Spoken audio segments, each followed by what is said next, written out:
toodles around the PD very often. He's got family over here in Darlington, so get That's to see him on unfortunate. occasion. It's unfortunate that you have to run into Reggie from time to time. So we're here, state championships, long night for us because we've got the high school scoreboard tonight as well. Won't take us long to review the scores, but we'll be doing a whole bunch more.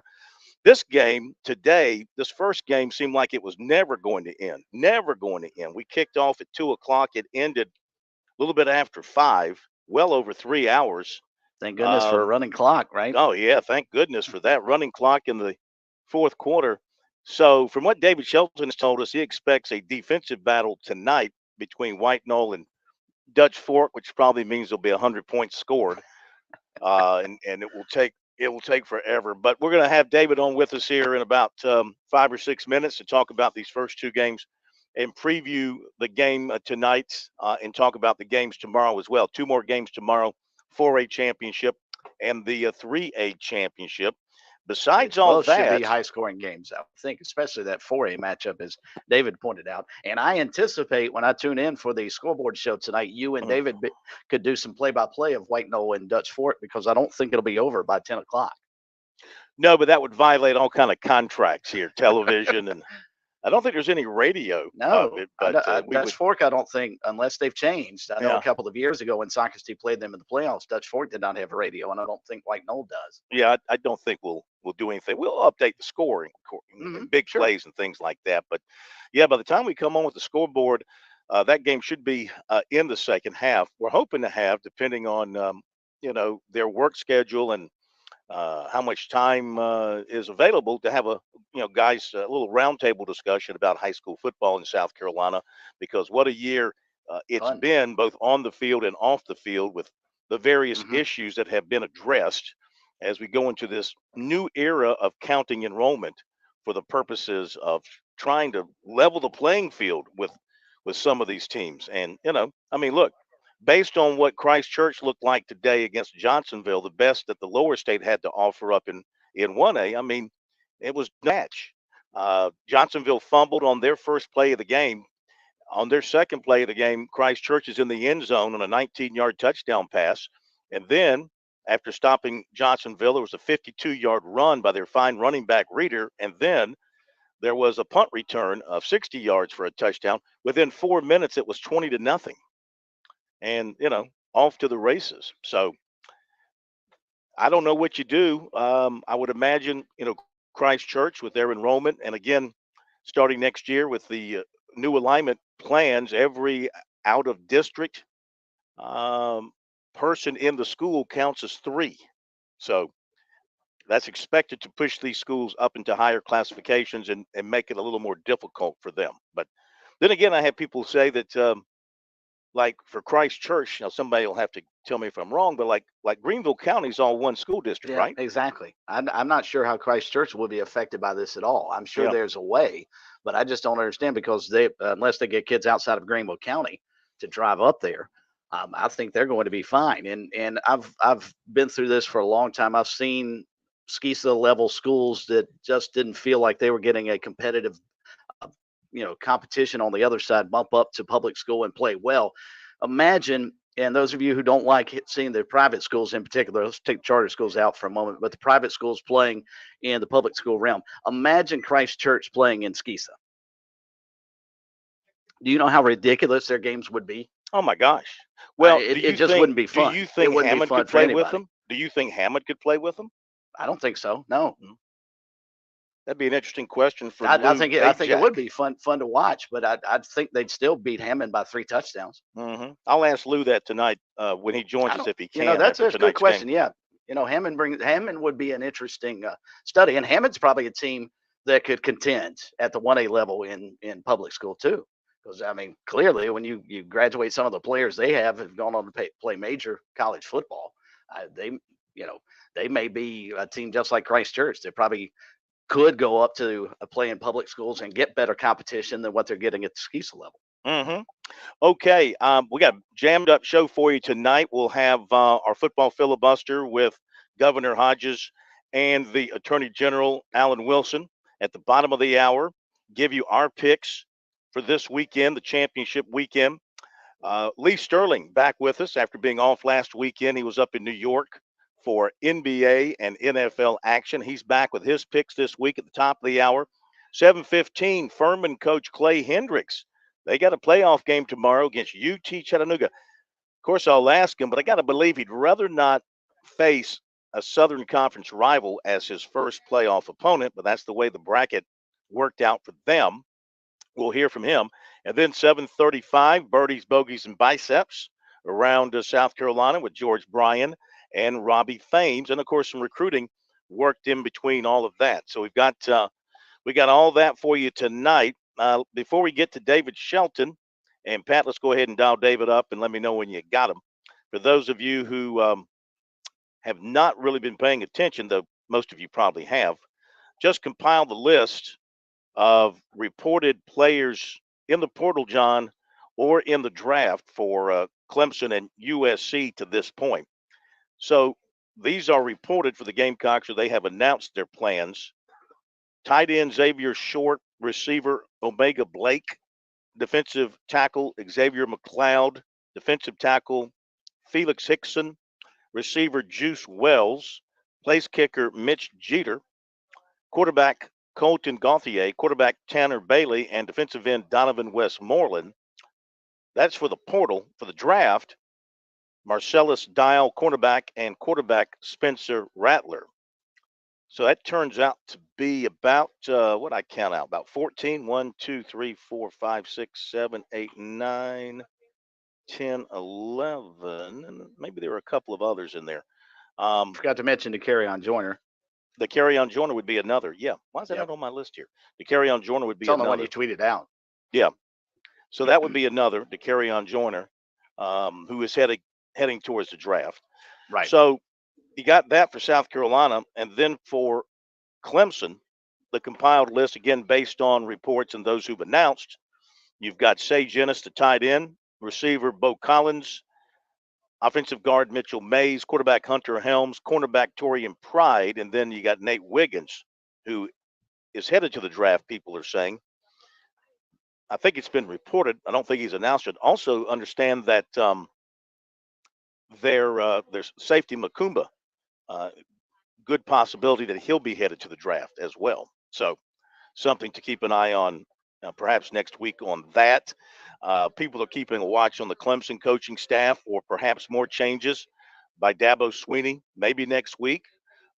Some are speculating the same with South Carolina staff, possible changes sometime, maybe after signing day. So all of this is happening, and we have to sit back and watch and wait and see what it comes to. But those are the names that we have so far that we've seen reported, or they've put out themselves, that they are moving on. That's, is that a large number? As some have pointed out from a South Carolina standpoint, a lot of these guys were players that were not going to be players for them, which then brings to mind the question: then why'd you recruit them?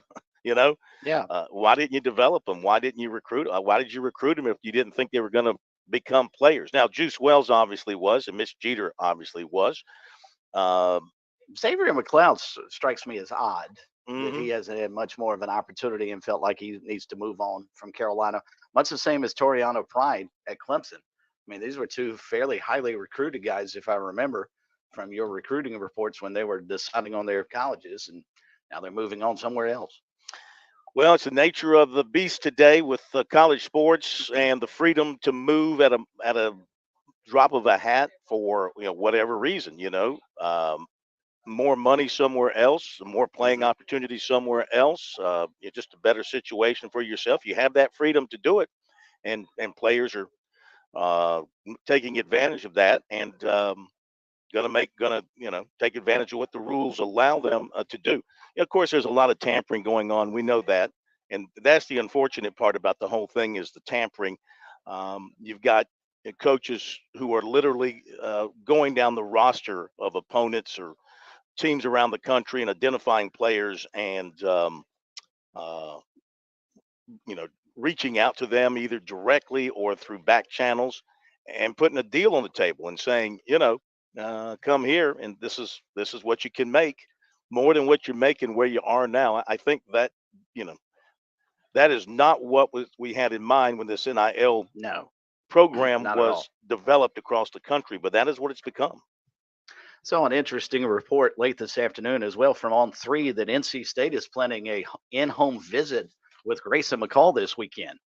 And of course, Grayson's current coach, Tim Beck, was a former assistant coach at NC State the past couple of seasons. So I think that might be interesting that Grayson leaves Coastal after a year under Tim Beck to go where Beck was the past 2 seasons, if that That would actually be works out. interesting. You know, this freedom to move, it's created strange bedfellows, you know. Indeed. I mean, guys that you've developed and you've brought along, and all of a sudden you're playing against them, and places that you left, and you know, people they're coming in and talking to your players and taking your players and all that kind of stuff. It's made for some very strange situations, that's for sure. We've got basketball tonight. South Carolina at home tonight. The Gamecocks looking to stay undefeated on the early part of this season. That'd be pretty cool if they could win tonight. And also, you have Clemson playing on Sunday. Clemson playing at Pitt, and the two teams would then meet up on Wednesday at Littlejohn in a battle of undefeated teams. So that would be pretty cool for the state of South Carolina. Yeah. But first things first, for both teams, the Gamecocks are taking on a George Washington team that handled them last year and is off to a 6-1 start. So they're pretty good once again. The Gamecocks are 6-0, and Clemson is going to play an ACC game. The ACC is putting in league games here early December to kind of give you, I guess, a little taste of ACC action. And the Tigers are going to be playing up at Pittsburgh on Sunday. So see if they can get themselves W's and get to that Wednesday game at 7-0. That'd be pretty cool. That would be great for the state. I mean, we've had somewhat of a down football season. Wouldn't it be somewhat ironic if both basketball teams turn around and have really, really good years, and to have them both undefeated next week when they play? And I can't imagine it's as difficult an atmosphere normally they have up at Pittsburgh. I can't imagine it's going to be anything more intimidating than what Clemson handled at Alabama the other night. But that's an awfully impressive win by the Tigers at Alabama, and you get a George Washington team that I would think, even though South Carolina's roster is totally reconstructed from last year, so I don't know if you can use the revenge factor because most everybody that was in the game last year isn't even on the team this year. But if they play defense the way they did on what was that, Tuesday against Notre Dame, I think they'll be fine tonight against the Revolutionaries. I still have a hard time getting used to that with George Washington as opposed to what they've been for years. What, the Colonials? The Revolutionaries. The Revolutionaries, yeah. Yeah. Okay. So let's welcome in David Shelton here to Sports Talk on this Friday night at South Carolina State University for the state championship football games. We've got 2 in the books and 3 to go. We welcome in David Shelton from the High School Sports Report and the Charleston Post and Courier. All right, David, I guess because last night's game was so good, we were paid back this afternoon by a real stinker. Not that Christ Church deserves a lot of credit for going out and playing a great football, but this was truly a mismatch from the first 5 minutes of the ball game. And, you don't want to see that in state championship games, but it does happen. Yeah, it just started so bad for Johnsonville. I mean, they're a better team than they showed today, but when you fumble on your first play and then they score on their second play, and then when you punt the ball, they score on their first play. I think they ran 3 or 4 plays and had 20 points. So, and they only ran, I think Johnsonville ran almost double the amount of plays today. But Christ Church just hit some big plays and punt returns and long runs, screen passes for 60 yards. I mean, Johnsonville is not built that way to come from behind. They like to run the football and mix in some pass, but they got so to say, behind the chains, so to speak, and it just got away from them. Yeah. Well, look, I mean, that's a really good team and a well-coached team. And when you have speed, and you have speed at running back, you have a major college talent at running back, you have quarterbacks who can throw. I didn't think Johnsonville's defensive effort many times was really good. I mean, a lot of missed tackles. I thought I saw a lot of give up on defense out there in some cases, just not running guys down and things like that. I don't know. Did you see some of that? What did you see? Could have been in the second half. It could have been in the second half when they hit those big plays. They didn't tackle very well. But you got to understand what Christchurch does offensively. Johnsonville doesn't see a lot of that in the PD. In Class A and the PD, there's not a lot of what Christchurch does with, as you mentioned, the Division I running back, but then a lot of guys on the perimeter. I mean, the player of the game was 5'8", 160 pounds. Mm-hmm. So, I mean, it's not like they were loaded with size all over the place. And Christchurch is all their offensive linemen also play defensive line. They had 27 guys there today. So when we talk about them going to 3A next year with 27 guys, yeah, it'll be different. But I don't know that will be fair either. I mean, name me a 3A school right now that's got 27 guys on their varsity football roster.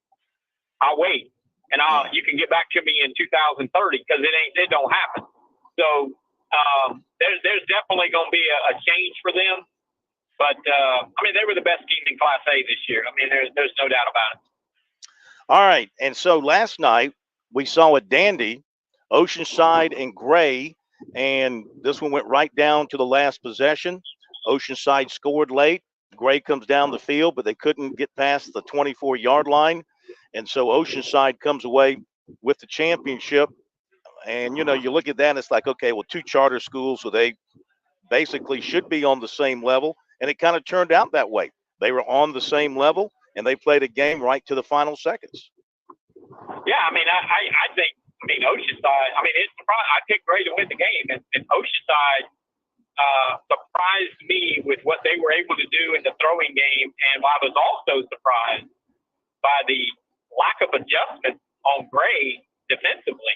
I mean, they never made an adjustment in the secondary, and that little freshman quarterback just picked them apart. And this is a great team that beat the pants off of Christchurch and beat Camden. I think they beat Camden 3 years in a row. I know they beat them this year, and Camden's playing in 3A title game. So I'm not sure if that's Gray, if Gray was just stubborn or maybe they didn't feel like they could come out of that zone. But, I mean, Oceanside picked them apart all night long. I mean, on 4th down and 6, they were going to try a field goal, which, was less than a 50-50 chance. They decided to go for it and picked them again and got down to the 1-yard line and scored a winning touchdown. So I was impressed by what Oceanside did offensively. And, now Gray had 10 sacks. So when they could get that defensive line, which is really good, and those linebackers, when they could get to the quarterback, I mean, they planted him in the turf a couple times. But when they didn't get to him, they couldn't cover, and he picked them apart. Which takes us to tonight's game, the 5A championship game here at the Dawson Stadium, Willie Jeffries Field at South Carolina State. You got a couple of region rivals, backyard rivals. You got one school led by the Hall of Fame coach with multiple championships going up against one of his former assistants trying to win a first championship at a school. So a lot of intrigue here. And what do you think? What are the keys between Dutch Fork and White Knoll tonight, kicking off at 8 o'clock? I mean, talking with guys like Lou Bajak and Chris Deary, we were talking during the Christchurch game, and I mean, we all pretty much said if anybody, the first 1 to 20 is going to win this game. It's going to be a defensive battle. Mm-hmm. Now both teams may pull out a trick or two offensively that they've been holding. It wouldn't surprise me to see, Tom Knotts do that.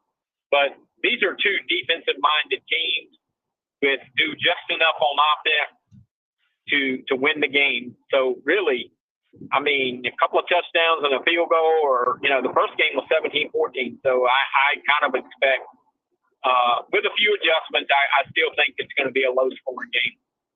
Well, before we let you go, we have got to have, of course, a Sheldon Says on the 5A championship game, so we kind of know where to put our money when we call Vegas here in just a little bit. What you got? Well, I did this last night, but we'll do it again. Well, it's Dutch Fork, and I've been picking Dutch Fork since October when they were 2-5, and but White Knoll is certainly more than capable of winning this game. It would not be an upset. It would not be an upset if Dutch Fork won the game. I think they're that evenly matched. It's going to come down to that, that bugaboo, turnovers, kick return, punt return, special team type thing, because both defenses are going to kind of dictate the play. So I'm going to go Dutch Fork, and I'm going to go, like a 2017 type game. Which side's going to dominate from a crowd standpoint? Who's going to bring the biggest numbers? Well, I have never been totally impressed with Dutch Fork's attendance at state finals. I think their fans are kind of spoiled, and it's a threat of rain, so they can watch it on TV. But I think White Knoll.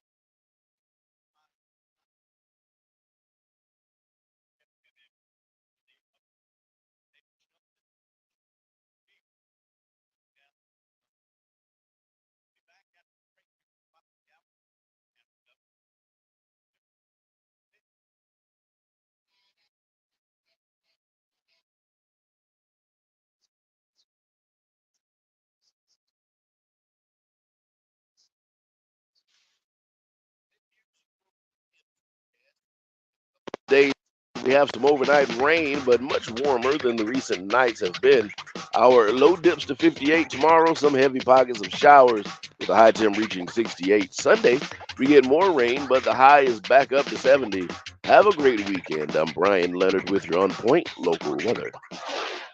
And now the sounds of football from Mellow Mushroom Pizza Bakers.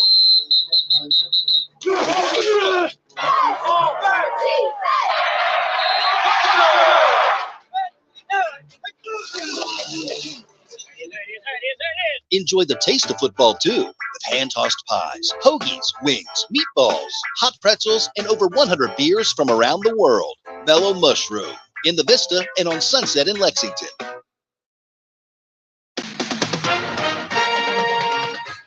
With SRN News, I'm Keith Peters reporting Israel and Hamas have resumed fighting after a week-long ceasefire, and Israel says 136 hostages remain in Gaza. Most of those remaining in the besieged strip are men who were not included in the releases during the elapsed truce. Israel said on Friday that 17 women and children also remain in captivity.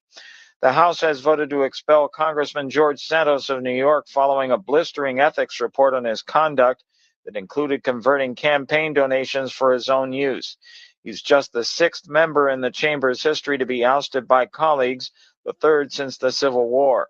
Friday's vote to expel him was 311 to 114. And Sandra Day O'Connor, the first woman to serve on the U.S. Supreme Court, has died. She was 93. On Wall Street, the Dow by 294 points. This is SRN News. It's that time of year where our focus turns toward the holidays. For many, it's been a tough year, but now the holidays are coming. It's not about the gifts you get. It's about the gifts we've already been given. This is the time of year we show compassion for those who are in need in our own backyard and overseas too. It's also a time of the year that we should be grateful that we absolutely live in the greatest country in the history of this world. At Bergen Roofing, every one of their employees truly believes in doing their best at the office and at home. Stuart Bergen leads by example, and trust me, we're close friends, I can attest to it. So this holiday season, while many others are finding their inner Grinch, please take the opportunity to just do better. Be a better husband or wife, a better brother or sister, son or daughter, or even a better friend. Just be better to one another. Maybe your actions will inspire someone else to do the same. We all share the same air, so why not share the same holiday spirit? And while you're at it, please hug the ones you love a little tighter this holiday season. These are just some of the reasons that Bergen Roofing has been known as your neighborhood roofer. Happy holidays from the whole team at Bergen Roofing. Hey y'all, my name's Ted from Flight Deck Restaurant. With the holidays approaching, people are looking for places to hold large parties. Flight Deck Restaurant has what you need. We have 4 different rooms that can accommodate groups from 12 all the way to 120 people. As long as you eat dinner with us, Flight Deck does not charge a rental fee for the room. Flight Deck Restaurant can accommodate wedding receptions, rehearsal dinners, Christmas parties, birthday parties, anniversary parties, civic organizations that need to have a regular place to meet. Flight Deck Restaurant is a full-service restaurant and we can provide audio-visual equipment. Please consider Flight Deck Restaurant in Lexington. Thanks y'all and God bless. Hey, I'm State Representative Chris Wooten. And I'm State Representative Micah Cassidy. Join us on Wednesday mornings at 9 a.m. on The Rep. We'll talk about everything that's happening at the State House and give you an insider's perspective. All from the General Assembly. So join us at 9 a.m. on The Point, 100.7 FM or 1470 a.m. Have you fallen behind on your taxes and might be facing IRS penalties? Have wage garnishments, levies, or liens? Have unfiled tax returns? You want someone local and qualified. Don't fall for those national spots. Meet with me, Teresa, at Capital City Professional Services, and let me help you through your tax maze. I can help with all your tax resolution issues. There are options to get you back on track. Call Capital City Professional Services, 400-8683. That's 400-8683. When you're a United States veteran, getting an employer to understand your experience is challenging at best. After all, your first job interview post-military may be the first of your career. That's why AARP provides a free board that directly connects veterans and military spouses to employers wanting to hire them, as well as other free veteran-friendly job search resources at aarp.org/vetsjobcenter. AARP, on a mission to support veterans. Hi, this is Joel Lurie. I'm the host of Health Matters every Monday morning from 9 to 10 right here on 100.7 The Point. Join me as we talk about issues impacting your health and our community. It's Health Matters every Monday at 9 a.m. right here on The Point.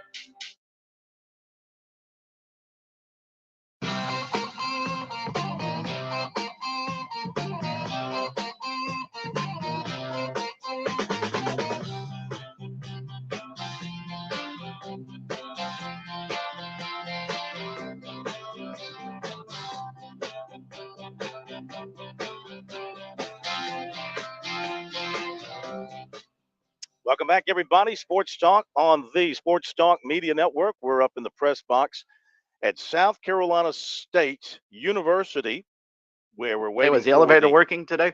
Elevator was working, thank God. Nice. Very nice. Now, I will say, I rode up this morning when I got here, and it was fine. You rode up with some other people, so I was fine with it. But after the, when I was going down to the field after this first game, I went on by myself. And it started off fine, but then it got really quiet. And it felt like I wasn't moving. And it was taking a long, long time to get to the first floor. And I'm not real good in closed in places. You know, I have to have room to breathe. Yeah. I started wasn't hyperventilating. I started perspiring a little bit, thinking, this could be trouble. But it opened up. And then we took it back up to get back up here. So all's good with the elevator. Thank you to the elevator people who were here all night, making sure that that was going to work because we needed that. All right, we've got a lot coming up. We'll give you our picks, update the competition. The competition is fierce in the Sports Talk Pick'em Challenge. We have a new leader. We're picking games this weekend, and then we'll pick it back up for bowl season. We'll talk about that in just a little bit. But right now, it is time to welcome in two of the greatest political minds of modern era in South Carolina. They're two of the reasons we are where we are as a state. Now, make of that what you will. Former Governor Jim Hodges and current Attorney General Alan Wilson for the football filibuster on this championship weekend. Governor, good evening. How are you? I'm good. We just learned your elevator does not go to the top. Touche. That's good. That's very good. General, can you top that? Can you top that insult? I would never do such a thing, ever. That's right, because you're still running for things, right? You still need votes.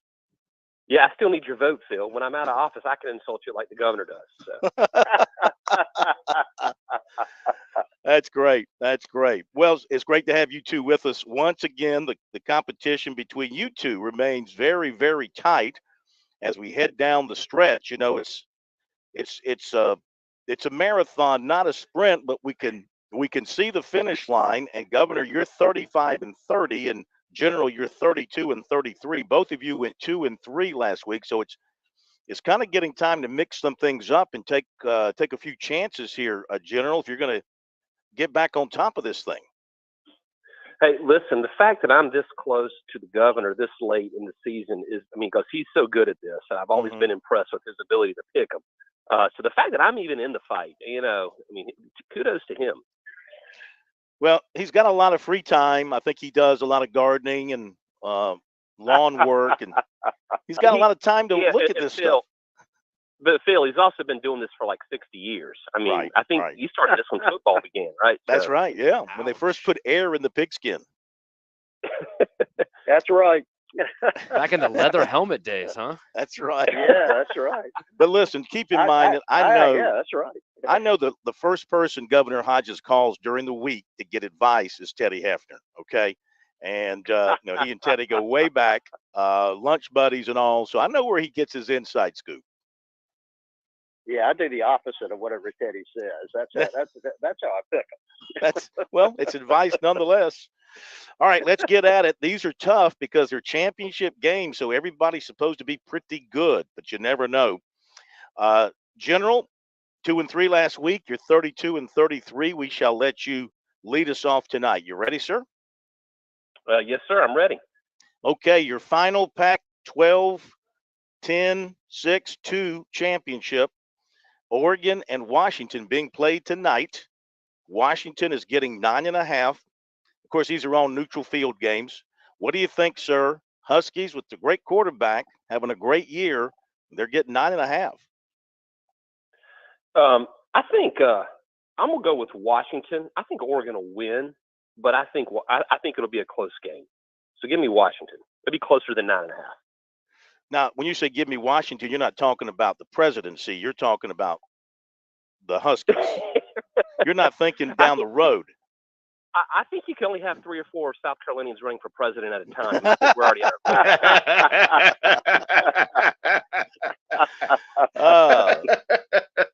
all right. So you're putting a limit. You're putting a cap on Palmetto Staters running for the presidency at any one time. Well, I mean, you've got to. Otherwise, I mean, you get to South Carolina and you're all cannibalizing each other for votes. So I'll probably run in 2030. So I'm going to hold 2030. Yeah. Okay. Well, by then you might have won a few more corn cups. Governor, what do you think? I like Washington. I'm like the general. I just think it's too many. It's too many points. I think it will. This is a championship game. They're undefeated. They're not going to get beat by 10 points. So I'll take Washington. You got him. Speaking of Washington, either of you last week at the Palmetto Bowl, did you meet the visitor that came in for the first half and went down on the field at halftime and then departed? Either of you get a chance to say hello? You're talking about Harry Master? Yeah. Any particular visitor? Kind of a big guy, might be confused as an offensive tackle back in the day. I actually did meet that big guy. He kept asking where Jim Hodges was. I said he should be here any minute. Any minute. Yeah. There you go. He wanted to meet the real authority in South Carolina. That's what he wanted to do. Mm-hmm. All right, Governor, let's go to Texas and Oklahoma State. Oklahoma State getting 15. Did you see the story where somebody put a dead Longhorn on a fraternity lawn on the campus at Oklahoma State and did some really bad things to it? It's awful. I did see that. Good God. I guess this is part of moving out into the SEC for Texas. I'm going to take Oklahoma State. I just think the theme of tonight is that's too many points. Mm-hmm. And I think Oklahoma State, they're all angry at Texas, believe me. They'll do better than 14. Okay. So that's who I'm taking. General, what do you think? Well, I know I need to separate myself from the governor, but I had Oklahoma State picked. I agree with the governor's logic on that. I think this is a championship game. I think 15 points is too much. So, Texas may win, but I think Oklahoma State can keep it interesting. So, Oklahoma State. All right. Let's see what you do next. Michigan and Iowa. Now, Iowa just can't score. They win, but they do not have a good offense, and Michigan looks really, really good in every aspect, and they're favored by 22, General. Who do you like? Well, same logic as before. Give me Iowa. You want like Iowa? I said, I mean, Michigan can win by 14, 16 points, 20 maybe. I think they can keep it under 22. So give me Iowa. Governor? I'm with him. I mean, it's just 22. It's just too many points for a team that does play defense. And after the Ohio State game last week, you got to think Michigan's due a little bit of a letdown. So I'm going to take Iowa. I mean, take the points on Iowa with Michigan to win it by 10 or 14. All right, so you want Iowa as well. Both of you want Iowa. Yes. Okay. Yep. Personally, I think Michigan is going to cover this game by the half, but we shall see. You're kidding. ACC. Really? Have you seen Iowa play? Yeah. On defense? Okay. I just think Michigan's going to blow the doors off, but I could be wrong. I'm not perfect. Let's go to Florida State, Louisville. Seminoles might be down to their third quarterback here, so keep that in mind. Louisville getting 2.5. Governor. Well, Louisville's quarterback plays like a third stringer, so I'm going to take Florida State. Florida State. General, what you got? God, Jim, you're not making this easy for me. I picked Florida State, too, for that reason. Well, we'll have a chance to amend, General. You can amend some things here coming up since you're, in last place here. And we go to Wait. I'm in second place. Second place. Second place. First runner-up. And you're not first or last, right? That's what Ricky Bobby said. And we go to Georgia, Alabama. And Alabama getting 5.5 in Atlanta again here against Georgia. This should be a great one. But Alabama's already pulled one rabbit out of its hat last weekend. Do they have another? General? I'm going to go with Bama on this. Like I said, Georgia's string of luck is going to run out one day. I think Bama's they're feeling pretty after that amazing ending last week. I think they're coming into this game feeling like miracles can happen, and I do think it'll be a close game either way. So even if Georgia wins, I think Alabama's going to keep it interesting. So give me Alabama. All right, Governor, who you got? Georgia. I think Georgia is a good 10 points better than Alabama this year. I'm taking Georgia. Georgia. All right, that's the one difference maker for now. We will go to the period of amendments. And General, you got matches at Florida State, Iowa, Oklahoma State, and Washington. Would you like to amend anything? Yeah, give me Louisville over Florida State. I'm going to flip that one. Going to flip that one, okay. How about you, Governor? Now, you can't flip Georgia or Florida State, but anything else you'd like to change? No, I think I'm good. See, I'm like NASCAR. I make up the rules as we go along here. So can't flip what's already been made different. We don't want to get back to being the same. See, that's the logic there. Okay, gentlemen, we thank you. We hope you have a great weekend. We will reconnect in bowl season with our bowl picking spectacular, and that will make all the difference in the world. Thank you so much. Have a great weekend. We'll talk to you soon. Have a good night, guys. Thank you. Appreciate it, guys. All right, future president Alan Wilson, 2030. It's going to be tough. That's not even a presidential year. So good luck in winning the presidency in 2030. 2032 maybe, but not 2030. Maybe that's when he launches the campaign. See, yeah. I mean, they start running you way too soon. So, yeah. Mm-hmm. Governor Hodges, thank you very much. So they differ on Georgia, Alabama, and Florida State, Louisville. We'll see how that works out for them. After the break, we'll come back and give you our picks. We got all our picks in except for Pat's. Of course, he'll do his on the air. And I'll go over our standings. We have a new leader as we hit the championship weekend. But you know what? We've all done. There's only 2 of us who are under 500. Hey, I'm bowl eligible. I'm happy. I'm a happy camper. Yeah, you can go to the Holiday Bowl. We'll send you out west. I'm coming for you, Corn. Yeah, and I'm thinking Hawaii Bowl actually, but San Diego's not a bad destination either. Pat's trying to make a move as well. He's making some noise. Mm-hmm. Yeah. We'll give you our picks after the break. Be right back. South Carolina's taste buds have spoken, and they're asking for beef. There are more than 7,800 farms raising cattle from pasture to plate in the Palmetto State. So whether it's steaks on the grill before the big game, sirloin medallions plated for date night, or burgers with a family, make sure beef is a part of your playbook this football season. Smoked, grilled, and slow roasted.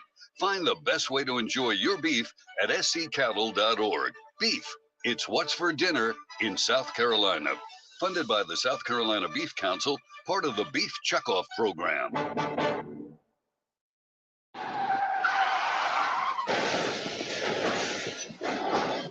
I'm attorney Jim Corbett. That's the sound of a big hit on you and your car or truck. I've been an attorney for more than 30 years, helping people who get injured in car wrecks and truck wrecks. If you have serious injuries, call Jim Corbett, 803-765-2968, or email me at jim@jimcorbettattorney.com. That's Corbett. I don't get paid unless I recover for you. Jim Corbett Attorney, for your best recovery from a big hit, 803-765-2968, or jim@jimcorbettattorney.com. This year's Carolina and Clemson Jackpot $5 scratch-off tickets give you a chance to win up to $200,000, whether you're a Gamecock or a Tiger. Plus, you can enter your tickets into the Second Chance promotion for a chance to step on the field or the court to win $50,000, $75,000, or even $100,000. In this state, winning the Palmetto Series does matter that much. So get your tickets today. See SCEducationLottery.com for odds and details. Winning and non-winning tickets can be entered. Second chance odds depend on number of entries received. Touchstone Energy cooperative members save more on electricity, and members save more on insurance, groceries, healthcare, restaurants, travel, concerts, and sporting events through co-op connections. Touchstone Energy is an alliance of the member-owned electric cooperatives, and as a member, the power is yours. Experience the power of co-op membership with Touchstone Energy and find out how much you can save on electricity and a whole lot more at touchstoneenergy.com. George Bryant here for Tsunami Bar Sports, and some say the fun is in the winning. I say the fun is in the training. And Tsunami Robbie, what do you say? George, we all know you get more done when you're having fun. This technology is different. It's engaging, but it's also a lot of fun to use. Hi, this is Phil Kornblut. Be sure to click on the digital ad on SportsTalkSC.com and get 5% off any Tsunami Bar order using promo code BBB5. Don't wait, order today.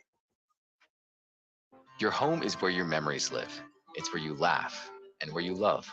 We understand the importance of the valuables under your roof, tangible and intangible alike. So no matter what's around the corner, we'll be there, offering you and your family the support that's made Farm Bureau Insurance a trusted name for nearly 70 years. You deserve more. You deserve a promise. Learn more at scfbins.com. Call me, Alex Satterfield, at 803-749-9171 for all of your Midlands insurance needs.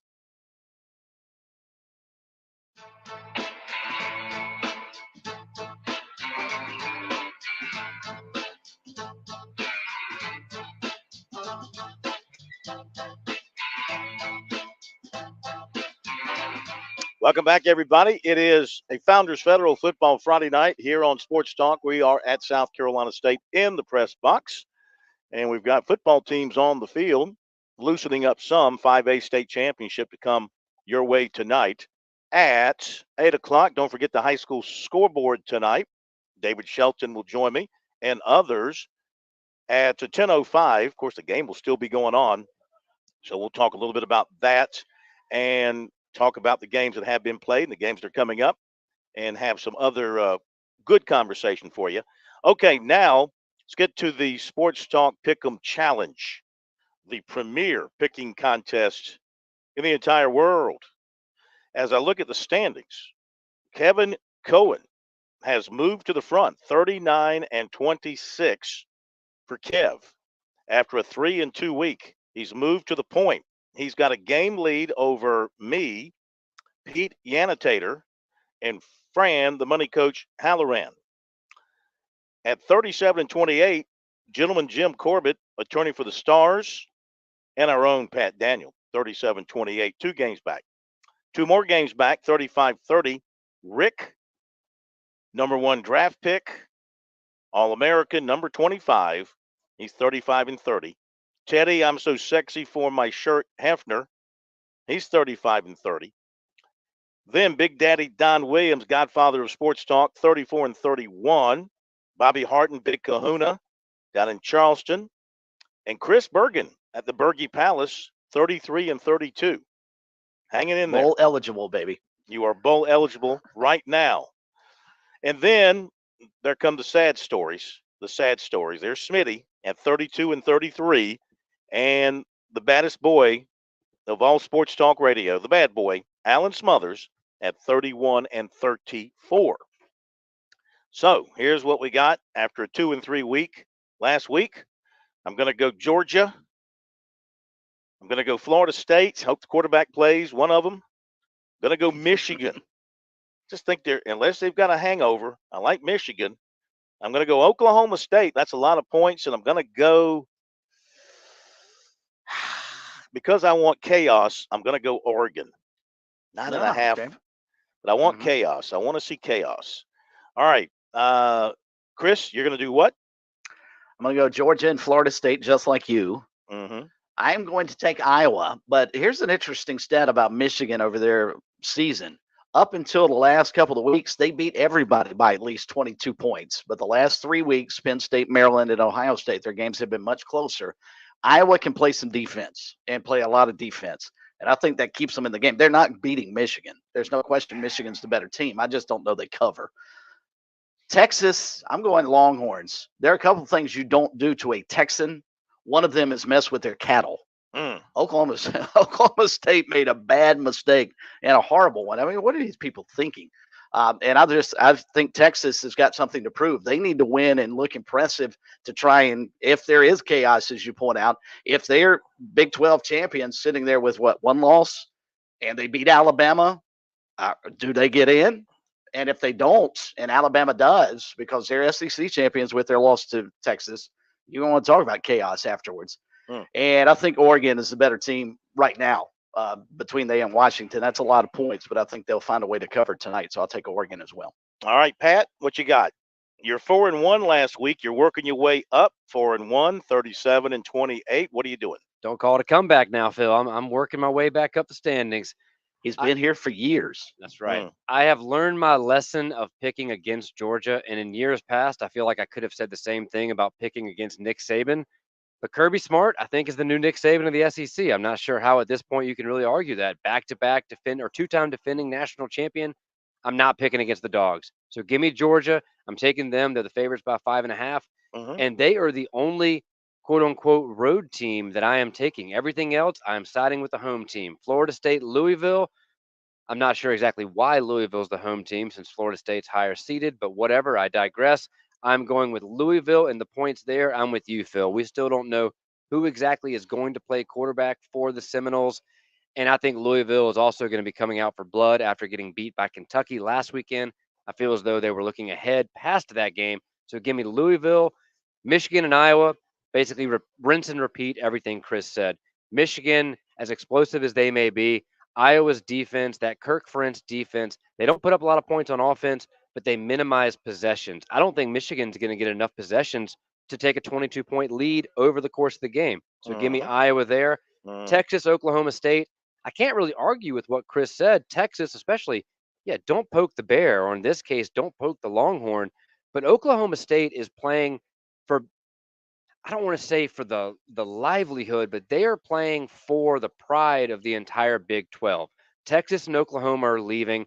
I think that Oklahoma State and Mike Gundy are going to be getting a lot of coaches, a lot of support from around the conference. I wouldn't be surprised if a lot of coaches around the Big 12 are even calling to help scheme against Texas. I mean that this week. I think that there are some angry coaches, bitter coaches, and they do not want to see departing Texas leave the Big 12 as champion. So I do think Texas wins, but I do think Oklahoma State at least covers and makes it a ball game. Also, their defense gets lots of pressure on the quarterback.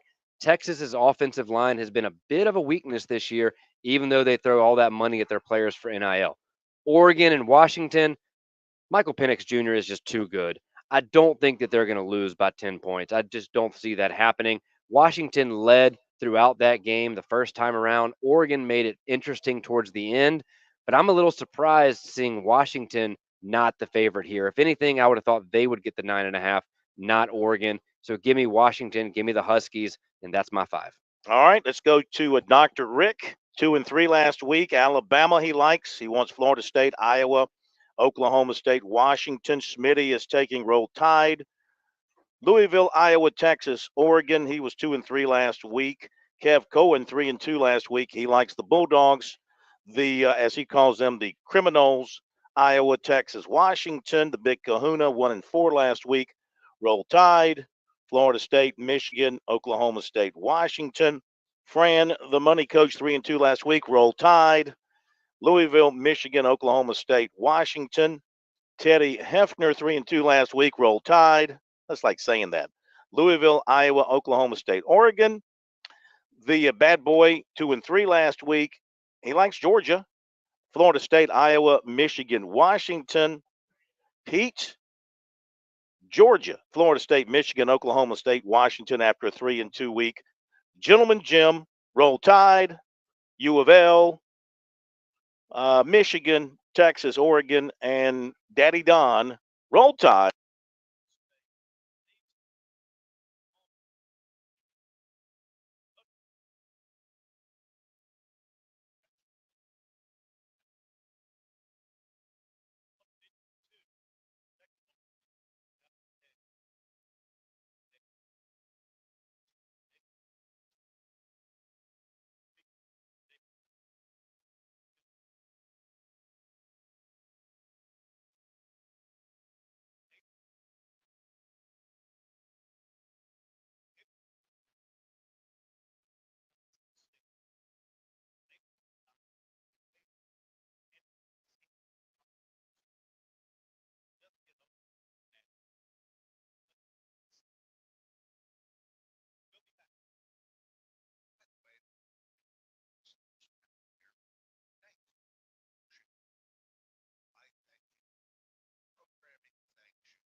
America thanks you. WQXL Columbia, W264DF. From the Bart Fireside Studio, the solution for keeping you warm this winter. This is 107 The Point. News this hour from townhall.com. I'm Keith Peters reporting.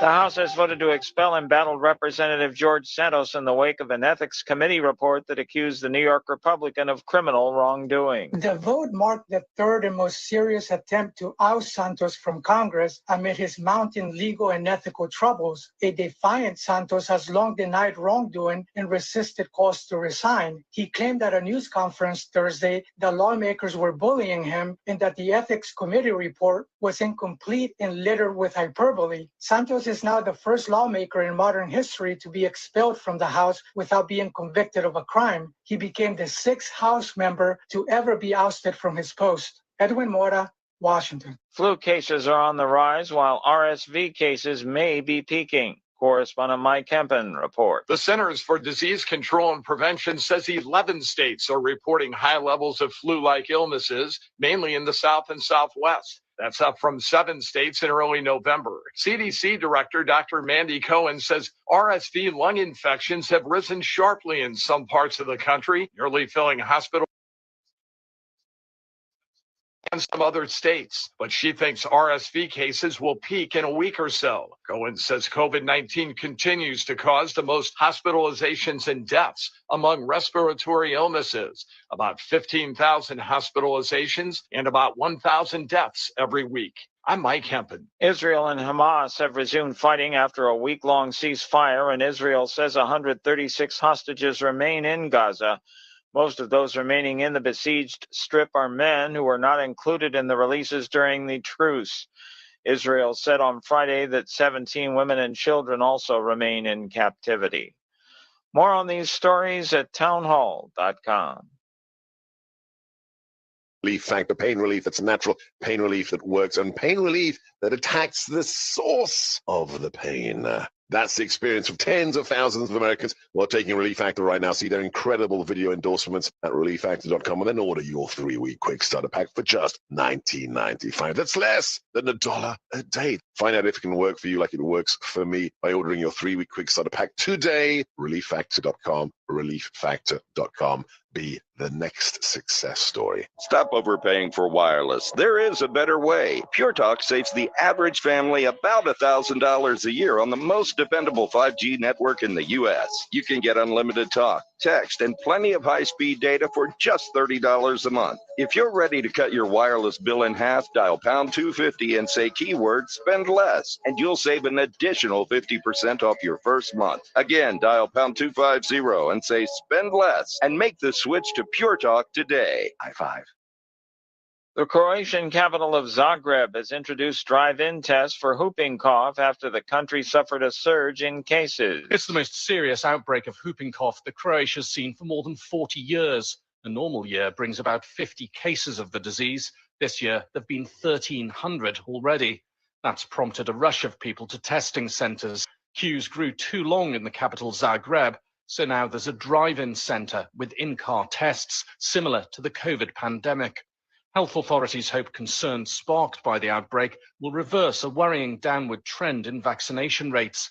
They blame COVID lockdowns and anti-vaccination campaigns for the decline. BBC correspondent Guy Delaney reporting.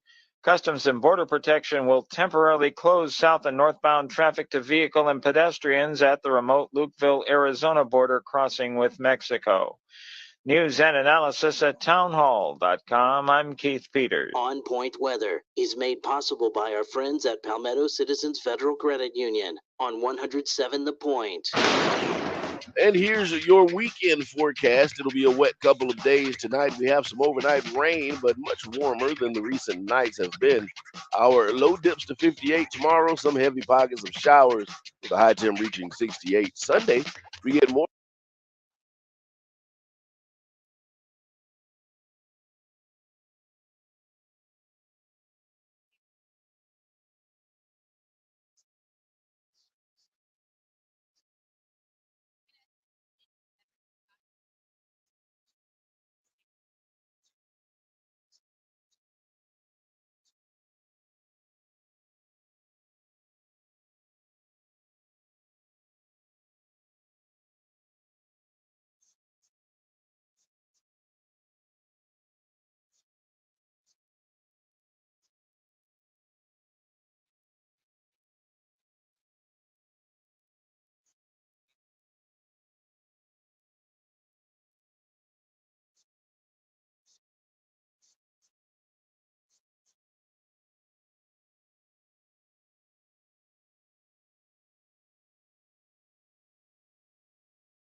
voice for Meatloaf.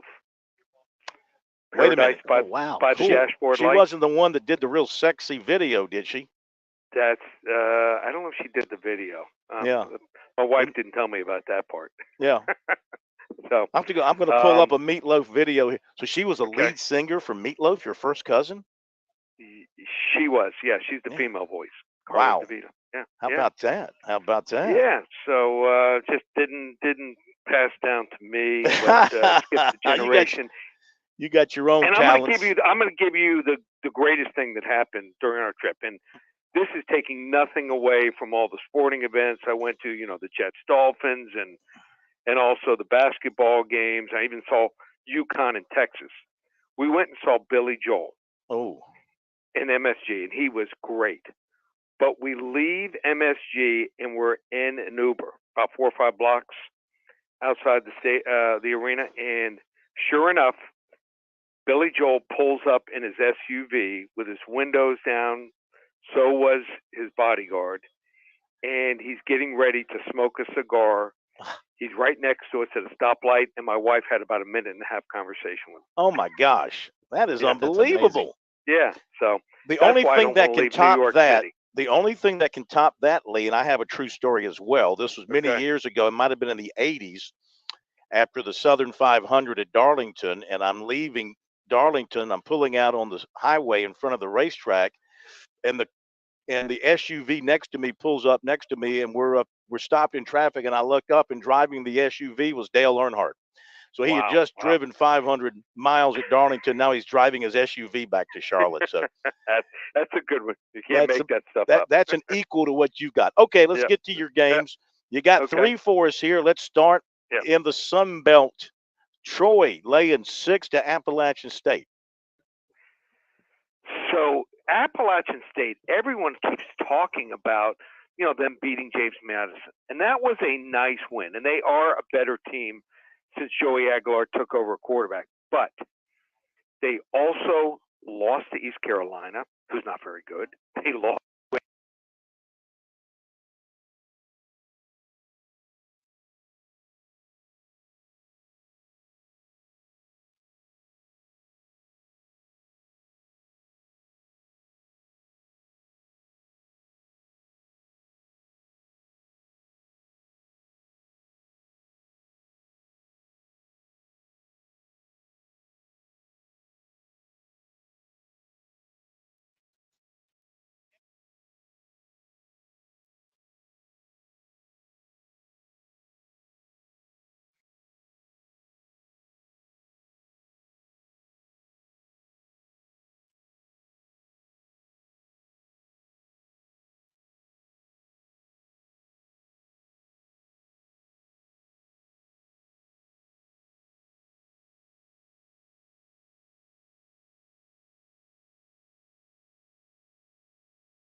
in the carts for 18 holes. Did you guys know that? You ever check on that? Well, I've always believed the 3 worst words in golf, there's 2 versions of them. One is you're still back, and the second is cart path only. I think I really hate cart path only more than anything else, because usually when it's cart path only, my ball is all the way on the other side. The ball never is near the cart path. It's always on the other side, which means you got to pull 3 or 4 clubs to walk with you across the fairway into the woods. And then, you hope you brought the right clubs with you to salvage what you got next.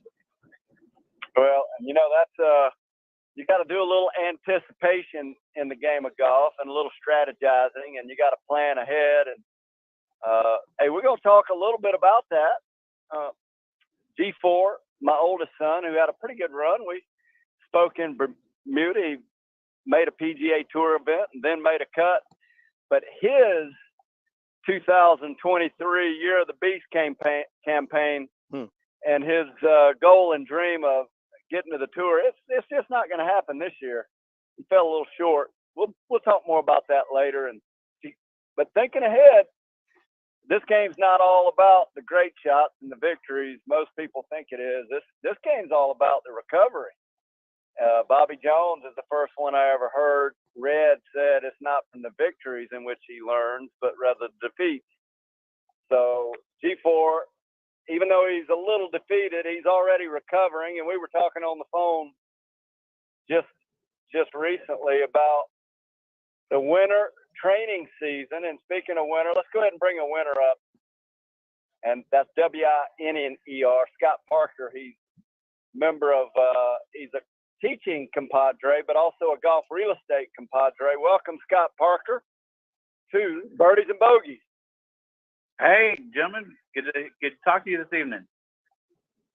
Yeah, well, Scott Parker and Chase Butler are team compadres on the professional staff at George Bryan Golf Academy, and we got a special program in the winter that started over 30 years ago. And Phil, we were talking bits and pieces about this program in the early 90s and just highlights. So this is a program for brand new players all the way to advanced. And we involved the whole family. We try to get the whole family out to the golf course to spend time together over golf. The parents are actually trained to be either course guides or caddies, actual caddies. And Scott, you and I have been in discussion, talk a little bit about even a brand new program, really adding another dimension to the 2023-2024 winter tour. Yeah, absolutely. In fact, our winter tour season actually starts up this weekend, Sunday. So for anybody that hasn't signed up yet, call at our shop, 803-781-063, and get signed up this weekend and get more information about that. Obviously, most people probably know about winter for a long time, but we've got a new initiative that we're thinking about starting up this year. Even younger players. Let me jump in. I'm sorry. Let me jump in. We got a bad connection there. So, Pat, if we would, let's see if we can reconnect. George, you hang on for just a second because our audio with Robbie's not coming in. Not Robbie, I'm sorry. Our audio with Scott is not coming in real well. I can't really make out what he's saying. Do you want to reconnect, Pat, or what do you want to do? Let's reconnect with him, and George, stand by. I've got to keep in mind I cannot call out while George is live. All right, hang on, George. I'm gonna update some scores while we get Scott reconnected here, make it sound better. So while we do that, I'll update the Hero World Challenge, which is down in the Bahamas, where George and family were just recently, and was that Bermuda? I think it was Bermuda where they were. Anyway, you got Scotty Scheffler and Jordan Spieth, 66-67. They are at the top of the leaderboard at 9 under. Brian Harmon, a 69. He's at 8 under. Justin Thomas, a 67. He's at 7 under. And Matt Fitzpatrick, a 68. He's at 6 under. along with Colin Morikawa, a 69, Tony Finau, a 71, and who else do we have? That's it at the sixes. As far as some of the others, we've got Lucas Glover, 71 today. He's at 2 under. Tiger Woods, 75 yesterday, 70 today. So he's at +1. So Tiger Woods said after yesterday's round, he was feeling a little sore. He was going to, get worked over and get himself back in shape for today. He goes out and shoots a 2 under par 70. And then one other note here from competition, George and Justin, we've got the Musgrove Mill team claimed the 16th annual Lathrop Cup. This was played a little over a week ago at Blythewood, Columbia Country Club. And the Musgrove Mill amateur three-man team combined to shoot 2 over, 218 to win the cup, represented by Jeff Tallman, Dillard Pruitt, Walter Todd, and Doug Ramey. And finishing in second at 4 over from Three Pines Country Club, Greg Krasinski, Todd Weber, Brian Kennedy, and Scott Smith. In the Pro-Am portion, a two-way tie between Mid-Carolina and Holly Tree. Each team shot a low two-ball score of 11 under, 133. There you go, George. You know those folks, I'm sure. That's some good playing by some people. I know a number of them, and one of the things I love, I appreciate you bringing that out.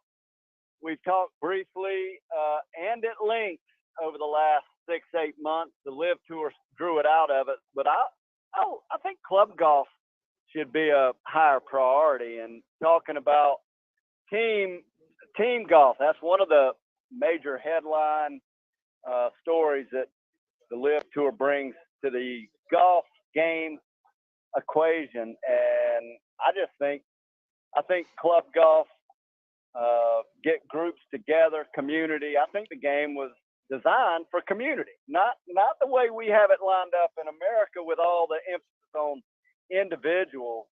So I appreciate you bringing that up. The club to club in Europe, especially Ireland, almost all the private clubs in Ireland, Scotland, and England, they will be run by the club captain or the secretary of the club. I'll just put it this way. It's a pretty cool way to do it, where the club captain, that is usually the best player of the club or in the club, and everything emanates from the captain, from the king. So kind of a cool way to do it. It's old school. And I think we got Scott back live again, and he was I'm not sure if you ever picked me up. Hear me clearly or not? Yeah, I got you now. We had the in and outs going earlier, so you were rolling hot about the winter tour, which typically it'll be very cold, and it's a walking tour. And Sunday afternoons, 3 o'clock, family, and it's all about time. So a little bit more on that winter tour and how people can get in touch if interested. Yeah, absolutely. If you're not signed up yet and you want to participate, our first meeting is this weekend on Sunday.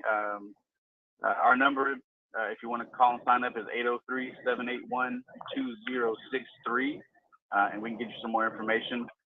So we also have a new initiative going along with that. We're going to try and get some younger players in groups, like 4 or 5-year-olds with their parents, and try and get them out there on the golf course and maybe some different experiences as well. And just want to touch on a couple of the other programs we've got coming up, starting actually this week. We've got a new initiative at the Scramble course at Tsunami Bar Sports that starts December 5th, which is next Tuesday. We also have some special programming for over the holiday season when kids get out of school, December 19th and also December 28th. So if you got some kids that want to get involved with some golf activities during the winter break, we've got you covered. Just give us a call, and we'd be happy to get you going. So the Scramble, Phil, you still have that course record. I do. And yeah, so one of the cool things about the Scramble course, it can be for the brand new player, 4, 5, 6-year-old, but it also gets the interest and the attention of the tour players. evidence with Scott Stevens, Wesley Bryan out playing what I just call a one club wedge game, and you can play it really quick. You can play 6 holes in 6, 7, 8 minutes. Phil, speak on that just a little bit. I can't recall what kind of time it took you all to play, but It took us. I'm curious. Yeah, it took us about 6 minutes, and the course begins right there. You first you have to tee off on number 1, and then you cross the Robbie George Gorge Bridge. Every great golf course has a bridge named after somebody famous in golf. There's the bridges there over at Augusta, and of course over at the British Open, those courses. So this course has the Robbie and George Gorge, because there's a ditch you have to go over. There's a bridge over a ditch. I call it a gorge. Robbie and George Gorge Bridge. So you hit your first tee ball and you walk across that bridge. You pause for a moment to take photographs, and then you continue. And if you manage to land on the green of the fringe, you play on, and you try to avoid landing prior to, because then you're in the junk and you have to pick your ball up and put it on the fringe, and you play on from there. And yeah, the day I went out and set the course record, it was a little windy. You had to play a little wind game, keep it low, watch the limbs, navigate the narrowness of the fairways between the tall pines of that part of West Columbia. Very tall pines over there, George. So tons of fun, and it's great for your short game. Chipping and putting and kind of getting into a little bit of a confidence groove when you play over there. Absolutely. Yeah, we say it's small swings and small targets. That's what it's all about. Yeah. And most and you play fast. One of the things that Larry Boswell had a wonderful influence. I watched him. The faster you play, the better you play. And so one of the things right away with the young children, teach them to play fast. In fact, Wesley has, and that's my middle child. He still has and holds the fastest single round in PGA Tour history. Huh. Set it up in Chicago in the FedEx Cup, and the third. Back then, I think they had 4. Nope. Did we lose George? Did we lose George in South Georgia? Oh, George can hear us. Looks like George. Roughly there hour he and goes. 29 minutes. How quickly did he play? 89 minutes, something like that. Hour and 29 minutes. A complete PGA round in an hour and 29 minutes walking. Absolutely. Yep. And wow. It was. It's on YouTube. There's video proof of it. Oh yeah, you can look at it. It's kind of cool. But here's the thing: most of us as adults, we're telling our young children to slow down.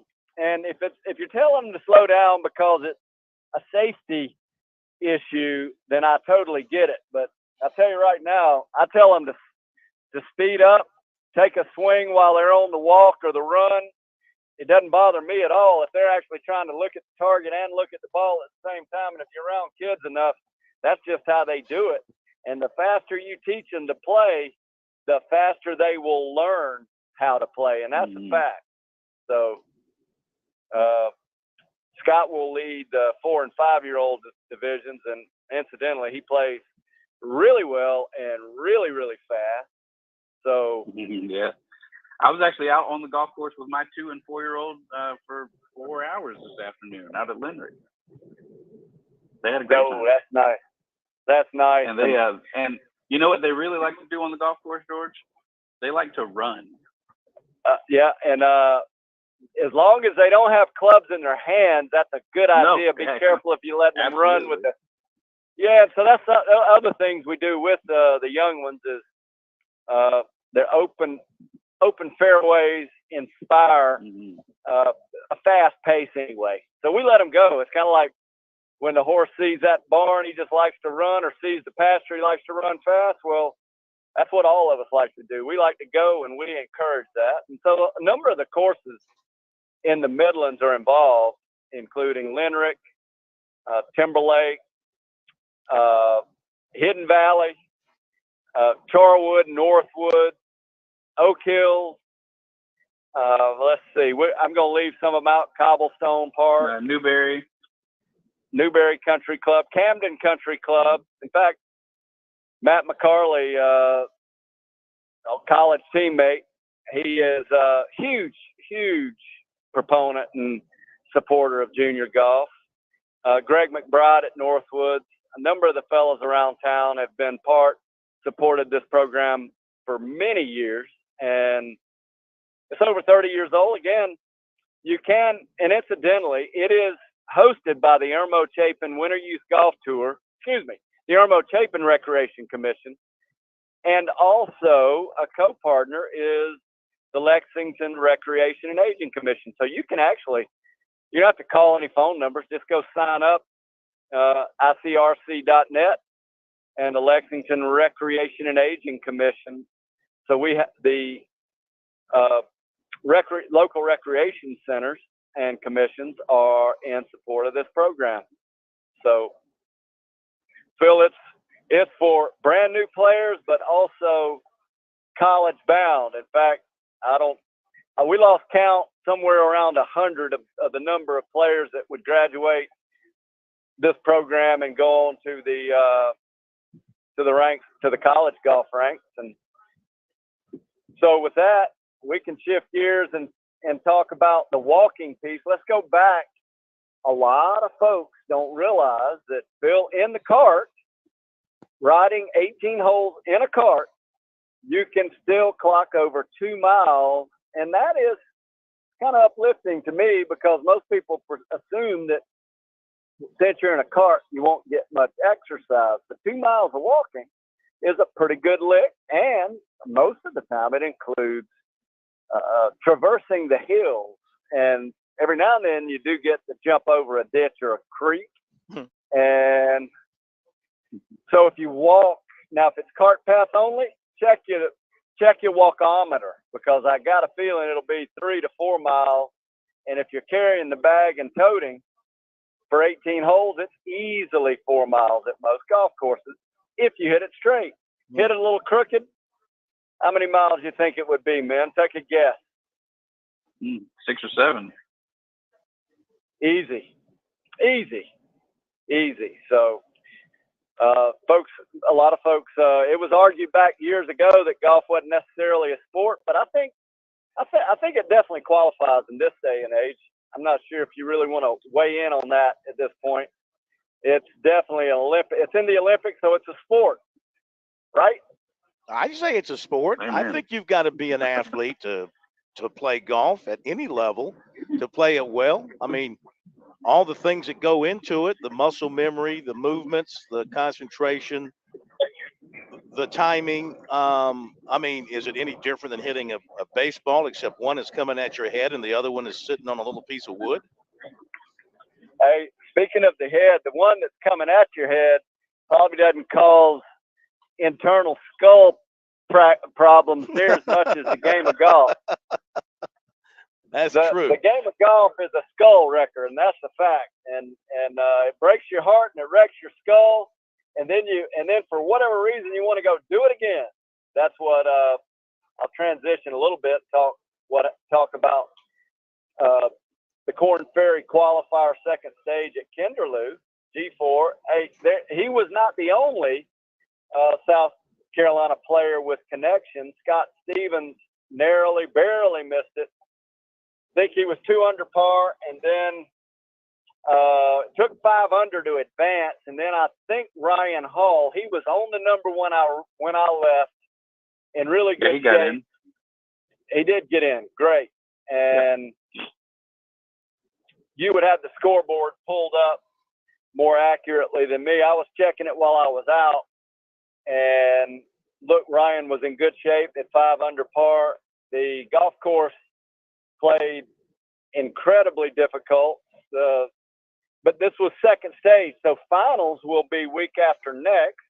I will be in Jacksonville and hopefully on the way back with some news that some South Carolina players advanced and got Corn Ferry status. They will give out 5 tour cards next week, week after next at that qualifier. So 5 tour cards will be distributed, and that'll be something Wesley, my middle child, will go for. And I guess I'm sneaking up on the putt. I must have at least hit the green, the last green in regulation, Phil. So yep. What I'll do is, hey Scott, I certainly appreciate you joining us tonight. We missed Tsunami Robbie. Absolutely. This segment's sponsored by Tsunami Bar Sports. And You don't think Tsunami Robbie's made his way over here for the White Knoll Dutch Fork football game, has he? Oh, my guess is he's sitting right there in the stands. He loves him some football now, and yeah, I'll look forward to talking to you guys next week. I'll go ahead and sign off since I'm on the road. It's hard to watch that clock.